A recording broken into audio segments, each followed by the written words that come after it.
Selamat datang di Jejak Kota Pena. Kali ini gue podcast dengan Febri, bersama Febri. Halo. Ingin berbagi cerita tentang pengalamannya dia, pengen cerita tentang misterinya. Oke, Febri, selamat datang di Jejak Kota Pena. Selamat datang, terima kasih. Kira-kira apa nih yang lo punya pengalaman tentang mistis-mistisnya? Sebenarnya sih kalau buat kayak pengalaman tentang mistis, kayak mungkin masing-masing orang tuh berbeda-beda pasti ya. Tapi yang istilahnya yang saya alami sendiri tuh kayak yang apa ya, modelnya berbentuk gaib tapi nyata gitu. Oh gitu ya. Terus? Dan kejadian ini itu saya alamin ketika saya umur 4 tahun. Dan umur 4 tahun itu saya masih ingat sampai sekarang. Itu benar-benar kejadian yang nggak lupa dan bakal saya ceritain mungkin ketika saya udah punya anak tuh kayak gitu. Ya, sekitar tahun berapa tuh umur 4 tahun? Kurang lebih 1999. Lama juga berarti ya? Lama banget. Makanya sampai sekarang itu masih ada di otakku. Oke. Terus gimana? Contoh ya, kalau misalnya kayak yang di umur 4 tahun ini, itu kejadiannya malam banget gitu. Malam. Posisi emang ini benar-benar lagi hujan ya. Dan waktu itu memang hujan itu nggak tahu kenapa memang daerahnya yang beda dengan cuacanya atau gimana, dan itu petirnya doang gitu ya, istilahnya gede banget itu. Tapi hujannya itu kayak gini loh, kayak hujan gerimis, itu awet, petirnya bener-bener gede banget. Nah posisinya saya itu berdua sama ibu saya, almarhum ibu saya. Nah di situ tuh posisi sedang tidur, ya kan? Sedang tidur. Kebetulan ayah saya lagi kerja, ya kan? Ayah saya lagi kerja. Nah di situ saya nunggu ayah saya kok nggak pulang-pulang gitu kan? Padahal itu udah larut malam gitu. Nah posisinya terus ketika itu saya sempat bangun, kayak kok aneh ya, ayah saya kenapa belum pulang gitu. Nah kebetulan saya tanya sama ibu saya, mah kayak yang apa ya, kok ayah belum pulang gitu. Ayah pulang kan, kata mama saya langsung, iya pulang, udah tidur lagi aja, ya kan, tidur lagi aja. Saya langsung udah tidur lagi, ditutupin mata saya. Nah pasti kayak gitu. Nah terus saya bangun lagi dong, kebangun lagi kayak yang masih penasaran, kenapa ya kok belum pulang. Nah posisi emang tempat tidur saya di depan itu memang ada kayak modelnya jendela gitu, jendela. Nah di situ tuh emang kadang gelap ya, namanya hujan ya kan, hujan mendung lah ya, cuacanya gelap banget. Nah di situ saya melihat gitu, itu benar-benar kayak yang rambut panjang gitu, tapi bentuknya itu benar-benar kayak cowok gitu. Nah lekukannya saya penasaran dong, mungkin ya kan. Saya nanya ke mama saya tanya lagi, karena kebetulan tapi jelas perawakan mukanya gitu? Enggak begitu, cuma melekukan badannya aja ya? Sampai leher aja kayak. Sampai leher, karena kan posisi kacanya kan sampai leher kelihatan. Okay. Nah di situ muka nggak kelihatan, memang cuman hitam, kayak hitam monjok, hitam gitu. Saya nanya lagi ke ibu saya, mah itu ayah bukan sih? Saya bilang gitu. Mana?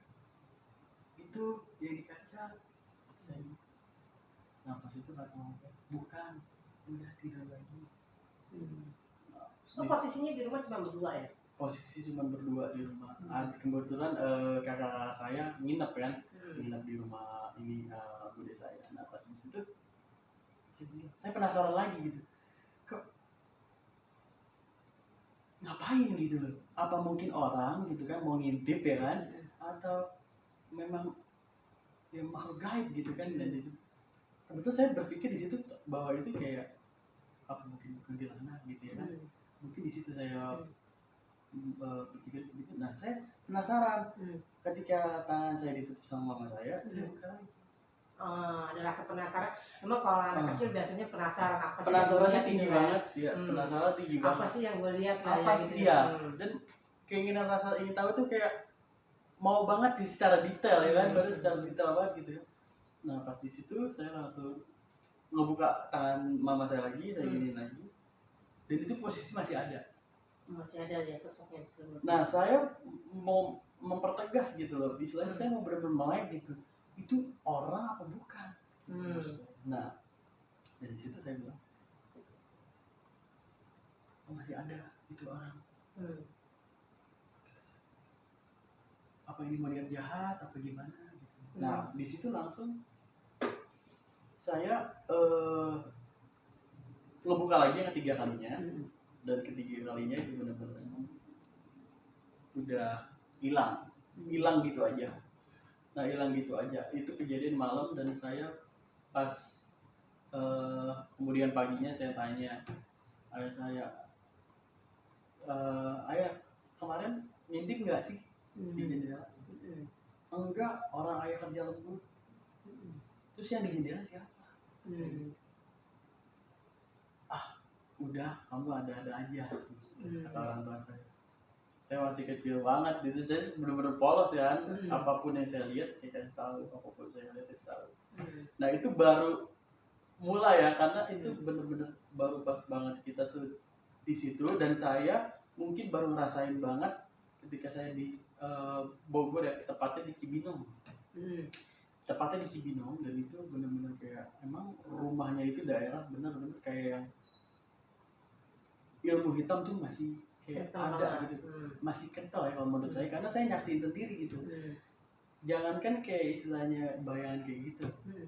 Saya waktu itu ini benar-benar kejadian nyata, benar-benar saya nggak dibuat-buat. Dan saya waktu itu posisi lagi tidur, kebetulan kakak saya 2 orang ya. Posisinya itu saya tidur tanpa kasur, kebetulan waktu itu yang lagi emang ya dalam keadaan susah juga. Itu saya tidur hampar lah ya kan, hampar gitu kan. Nah keadaan posisinya tidur di mana, di ruang tamu kah apa? Memang itu kamar memang ya. Jadi petak lah ya kan. Kamar ya, rumah petakan. Dapur sama kamar mandi itu nyatu bener-bener kayak yang sempit gitu. Dan ini bener-bener kayak saya tuh kayak yang bener-bener kayak merinding gitu kalau ngebayangin kayak gitu aja teh. Bahkan ayah saya itu sampai benar-benar kayak yang benar-benar ketakutannya parah gitu. Itu ayah saya, apalagi saya gitu yang misalnya mungkin kalau misalnya saya masih udah besar gitu ya, saya bakal ngerasain apa yang ayah saya ngalami gitu. Nah di sini ayah saya cerita, emang posisi saya lagi emang tidur gitu, posisinya emang tidur. Saya juga bangun juga cuman kayak ya udahlah gitu, cuman nyamuk gitu kan, cuman nyamuk gitu. Dan di situ yang ayah saya lihat itu ratusan tokek. Bayangin rumah kecil, rumah kecil tokek banyak, ratusan. Nah ini mungkin yang ayah saya ceritain ribuan ya. Aneh bener-bener kalau aneh. misalnya 1 atau 2 mungkin masih wajar. Ya. Memang kalau ratusan ada, gitu ya aneh juga sih. Ini ratusan. Dan posisinya itu tokek-tokek itu di lantai ada, di atas, di samping itu bener-bener kita kayak di kepung gitu. Bahkan itu ngehampirin kakak saya pun ngehampirin gitu. Nah seketika itu ayah saya sholat malam. Ayah saya berdoa. Gimana sih rasa orang ketakutan gitu, mau ngusir 100-an. Ya kan? Mau berarti di sekeliling gitu ya, dikelilingi tokek semua berarti. Bener diselilingi, terus kita tuh nggak mau lewat juga gimana nggak gitu. Bisa karena ada tokek-tokek itu ya. Iya, bener-bener kayak jijik gitu, cuman gitu lebih ngeri lagi gitu kan. Merinding sih, kayak gimana ya. Nah pas posisinya itu ayah saya ini lumayan lama waktunya, lumayan lama maksudnya durasinya gitu. Ayah saya terus doa, ya kan, doa terus doa. Nah setelah itu tuh mungkin ya kalau misalnya emang secara normal, kalau memang istilahnya itu nyata gitu ya, emang itu makhluk hidup gitu ya, mereka itu jauh gitu ya, jauh pergi jauh menghindar. Tapi ini langsung hilang gitu aja. Lihat tuh cara lu pas ngilang di depan gitu. Kalau pas ngilangnya saya nggak begitu ngelihat banget ya, karena kan posisinya memang saya takut gitu. Oh, jadi lu tutupin mata lah ya. Iya, saya tutupin mata dan posisinya itu saya benar-benar takut banget. Apalagi umur segitu ya kan. Jangan kan sama kayak gitu kan, kita sama model jadi takut gitu kan. Makanya pas di situ dan saya ngalamin kayak gitu, udah gitu bener-bener. Nah saya kedua kali ngalamin kayak gitu. Pertama bayangan ayah saya ataupun bukan, yang kedua itu bener-bener oke. Nah itu yang tidak dimasuk nalar ya. Nah saya pikir bener-bener kayak memang ini tuh banyak seruannya gitu. Banyak banget seruannya. Selain dari toke, ada lagi yang saya pernah alamin. Dan ini bener-bener saya bener-bener kayak itu dalam jangka waktu terus-terusan, apa ada jedanya sebulan kah, apa 2 bulan kah, kayak gitu. Kalau ini kayak nggak diatur gitu. Oh, secara tiba-tiba. Tapi sering lah ya kejadian kayak gitu. Sering. Bahkan ini bener-bener kayak yang di luar nalar. Tapi nyata gitu loh. Di luar nalar tapi nyata. Dan saya waktu itu ngalamin kayak yang saya ngelihat, ya bukan cuma saya aja sih ya, orang tua saya juga ngeliat di situ. Di situ ada ular. Ular besarnya segini. Ini besar. Itu panjangnya saya nggak tahu lagi. Dia itu ngelilit di pohon. Nah, berarti di luar rumah. Di luar rumah. Dan memang posisinya itu rumah kan kayak yang kontrakan gitu ya, kontrakan. Nah di bawahnya itu kayak yang pohon-pohon gitu ya, pohon-pohon. Dan di situ dia ngelilit. Dan itu posisinya gede banget. Dan ya saya bingung gitu loh, kok ada gitu loh di situ gitu loh. Kenapa kok ada lagi gitu loh istilahnya, kok yang lain pada nggak takut apa, saya bilang gitu ya. Waktu itu saya sempat mau benar-benar kayak mau ngampirin gitu kan, cuman kata orang tua saya udah jangan, juga usah. Saya cuma lihat dari kejauhan aja itu kelihatan dia ngelihat gede banget ya. Itu kejadiannya malam apa siang apa sore? Itu posisinya siang. Dan bayangin coba siang tapi masih ada kayak gitu. Tapi tetangga-tetangga yang lain lihat gak gitu? Apa memang di situ cuma lo sendiri rumahnya? Nah waktu itu memang kondisinya kayak apa ya?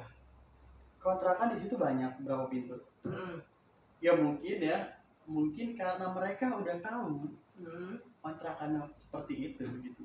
Jadi mereka ya udah cabut satu persatu cabut. Kosong jadi itu posisinya. Lu tinggal berarti tetangga lu udah nggak ada.